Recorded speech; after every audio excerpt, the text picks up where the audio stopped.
ప్రజాస్వామ్యంలో రాజకీయ పార్టీల యొక్క పాత్ర చాలా గణనీయము, క్రూషియల్, వైటల్ అని చెప్పుకోవచ్చు. ఎందుకంటే ప్రజల యొక్క వాయిస్ని రిప్రజెంట్ చేసేది రాజకీయ పార్టీలే. ప్రజాస్వామ్యంలో చాలా కీలక పాత్ర వాటిది రాజకీయ పార్టీలది. అలాంటి రాజకీయ పార్టీలు ఏం చేస్తుంది అంటే ఒక వారధిగా బిహేవ్ చేస్తుంది. ఎవరెవరికి మధ్యన వారధిగా బిహేవ్ చేస్తుంది అంటే ప్రభుత్వం ప్రజలకు మధ్యన వారధిగా బిహేవ్ చేస్తుంది. రెండోది ఇట్ యాక్ట్స్ రాజకీయ పార్టీ అనేది ఒక ప్లాట్ఫామ్. ప్రజల యొక్క భావాలంటూ రిప్రజెంట్ చేసే రాజకీయ పార్టీలు ఉన్నాయి. తర్వాత రాజకీయ పార్టీలు అంటూ ఎడ్యుకేట్ చేయాలి. ఎవరిని ఎడ్యుకేట్ చేయాలి? ప్రజల్ని ఎడ్యుకేట్ చేయాలి. దేని గురించి ఎడ్యుకేట్ చేయాలి? ప్రభుత్వం యొక్క పాలసీసు లేదా ప్రభుత్వం యొక్క విధి విధానాలు బాగలేకపోతే ప్రజలకంటూ అవగాహన తెంపించాలి. దాన్ని మనం ఏమంటాము? పొలిటికల్ పార్టీస్ ఎడ్యుకేట్ అంటాం. అట్ ద సేమ్ టైం ప్రభుత్వం యొక్క ఆశయాలు కానీ ప్రభుత్వం యొక్క గోల్స్ కానీ ఒకవేళ వైఫల్యం చెందుతుంది అంటే ప్రజలకి అవగాహన కల్పించేది రాజకీయ పార్టీలు.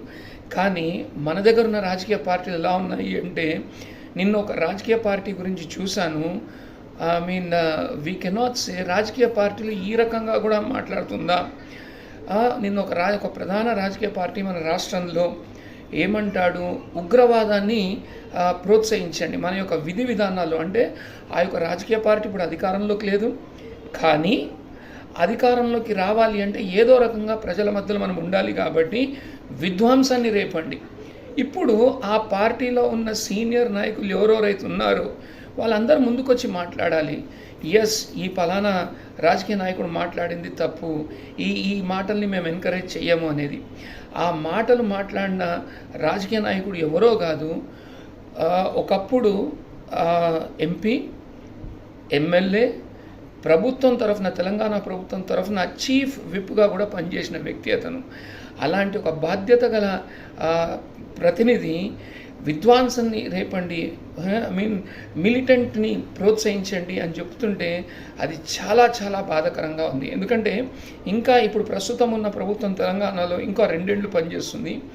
ఈ 2 ఏళ్లలో ప్రభుత్వానికి దగ్గర అవ్వడానికి వీళ్ళు ఎలాంటి విధ్వంసాన్ని సృష్టించారో తలుచుకుంటేనే భయంగా ఉంది.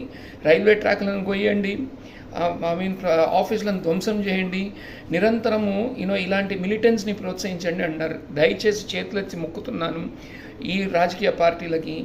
ఇలాంటి భావాజాలంతో ఉన్న రాజకీయ పార్టీలు ప్రజలు దయచేసి చూస్తున్నారు.